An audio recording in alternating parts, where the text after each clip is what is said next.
Felisa Quijano, ¿cómo va? ¿Cómo estamos? ¿Cómo están, Bien, chicos? muy bien, Bien, re bien. Me encanta el tema de hoy, buenísimo.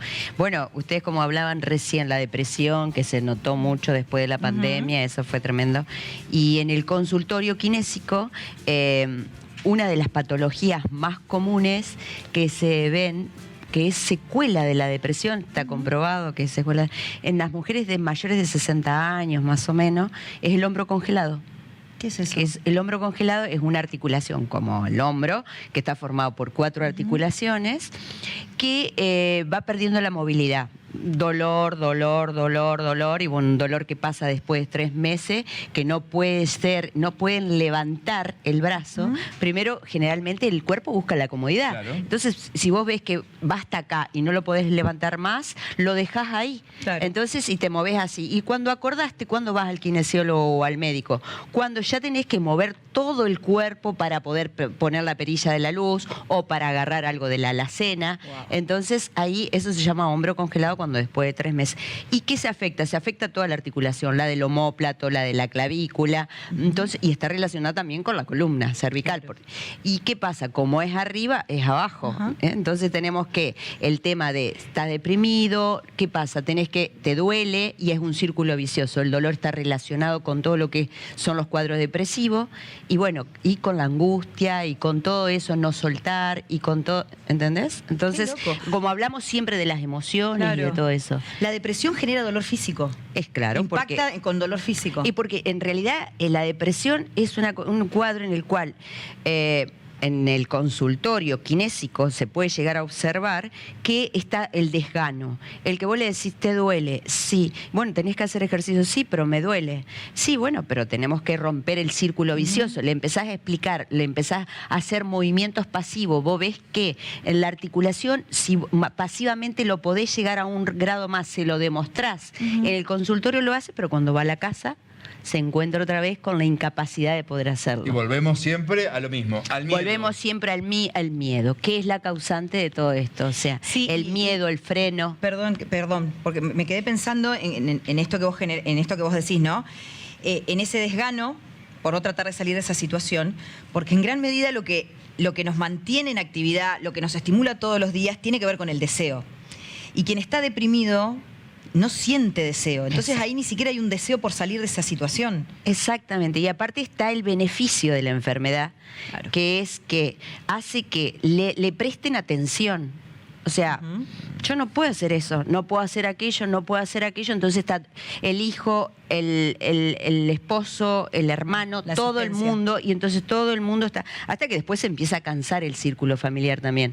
Entonces todo es así, terminan mucha gente. No por desamor, perdón. No por desamor, por una cuestión lógica, por obviamente. Una cuestión de salud mental de los que lo rodean. Porque nadie te puede hacer hacer lo que vos no hagas por vos, nadie lo puede hacer por vos. Exacto. Esa es la realidad. Ahora, tiene todo un componente, como bien decimos siempre, de trabajo en interdisciplina, de entender que tiene que ir al psicólogo, de entender que el dolor es una manifestación física que a la larga empieza a afectar la articulación, porque la articulación se lubrica con el movimiento y si vos no la movés, se empieza a frenar el movimiento y empieza a hacerse el círculo. Ahora, ¿qué empezó primero? ¿La depresión provocó la inmovilidad o la inmovilidad te llevó a todo un cuadro de que no hace, claro? Entonces, por eso es que se trabaja en equipo, mientras está trabajando el psicólogo, nosotros estamos trabajando en el consultorio, se trabaja con ejercicios, con movimiento, se les enseña ejercicios que en la casa puede llegar a hacer, como por ejemplo con una bandita elástica, porque te dice, yo no tengo ganas de ir al gimnasio, a mí no me gusta el gimnasio, no me gusta estar con gente.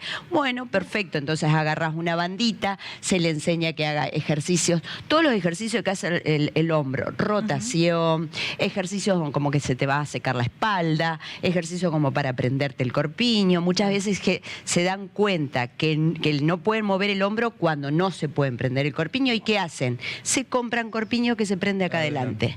Cosa de no usar el brazo. Entonces, bueno, todo eso. Una de las articulaciones que más te ponen en evidencia que está algo que ya es crónico es el hombro, porque es una articulación colgante y que trabaja en los 3 planos. ¿Cuáles ¿entendés? son los 3 planos? Los 3 planos es anteroposterior, Ajá, rotación, rotación, arriba subir y y bajar. abajo, claro. Perfecto. Como es la cadera también, Claro, ¿entendés? es como que el hombro se parece a la cadera. Al hombro, la cadera y la TM son las 3 Ah, listo. tridimensionales. Ahí está, buenísimo. Es que se manejan de buenísimo. 3 planos. Feli, Buenísimo. ¿puede ser también una excusa a la edad que te pongan las pacientes o los pacientes? No, yo tengo más de 60, ya es lógico que me duela. ¿Para qué voy a ir a Sí, la kinesióloga? Tal cual. O te dicen, no, porque yo ya tengo artrosis, no, porque yo ya estoy grande, entonces no puedo, yo entendés mi edad. Hay gente que te dice, entendés mi edad, yo no puedo, estoy cansada. Entonces vos le decís, pero menos haces, más te cansás. Claro. Porque la realidad es que es como que el movimiento te genera las ganas, te activa la parte de la adrenalina, las ganas de estar bien. Y no solo eso, hay veces son secuelas también de enfermedades como accidente cerebrovascular que han tenido. Entonces se derrama, viste que el accidente cerebrovascular es un derrame o un problema de inundación, digo yo, en el cerebro, en una área del cerebro. Se inunda el y vos, cerebro. claro, de sangre. Porque, Exacto. entonces, ¿qué pasa? Un área del cerebro deja de funcionar y después tienen problemas en el área para hablar, entonces el área de comunicación, la parte social, y también tiene, si es una ACV, te afecta toda la mitad de un lado, si es el lado derecho, el área del cerebro derecho te afecta al lado izquierdo, y ¿qué pasa? Es el área de la relación con el otro, entonces se empiezan a aislar, entonces hay que ir el kinesiólogo a la casa, hacer toda la rehabilitación, pero también tiene que tratar la familia y todos de incorporarlo y hacerle sentir que bueno, que eso lo va a ir recuperando y que por ahí queda con algunas secuelas, pero bueno, es lo que vos no hagas por vos, No lo van a poder hacer los demás. los demás te por pueden más que ayudar, quieran. pero... Te quería preguntar con respecto a esto, porque ahora estás dando la descripción de un estado de situación que uno lo puede vincular con adultos mayores, con personas más grandes. Sí. Personalmente creo que la pandemia fue muy cruel con las personas más grandes, ¿no? Sí. Haciéndoles sentir que podían morir, que ellos eran los que más probabilidades tenían para morir, Sí. lo cual afectó a una cantidad Sí, sí, de sí. viejos, por decirlo de Sí, alguna sí, manera, sí, sí, y de sí. personas que no se sentían viejas y empezaron a hacerlo. Exacto. ¿Qué impacto considerás vos que hubo en los más jóvenes? Que es otro sector que no se miró. Altísimo.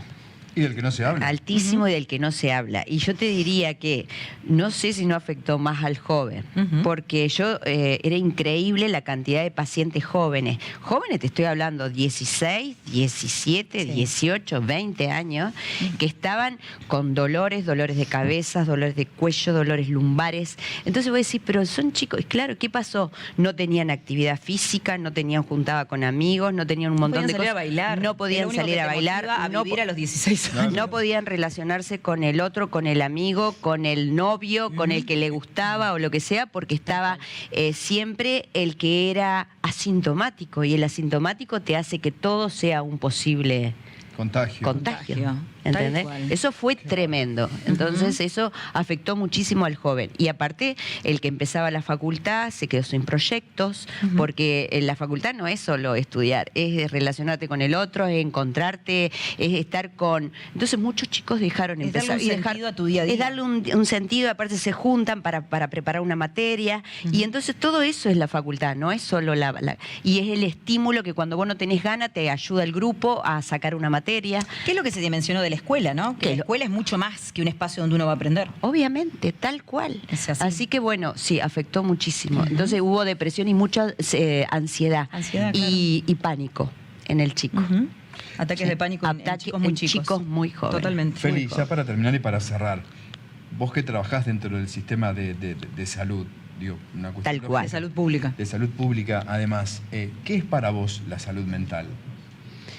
Y mira, yo te diría de que es un área que debería se debería tener más presente, y debería haber más trabajo en interdisciplina, porque hoy en día para mí hay mayormente problemas de salud mental que en otras épocas, digamos, y que no tiene mucha contención, digamos, para mí, desde mi punto de vista.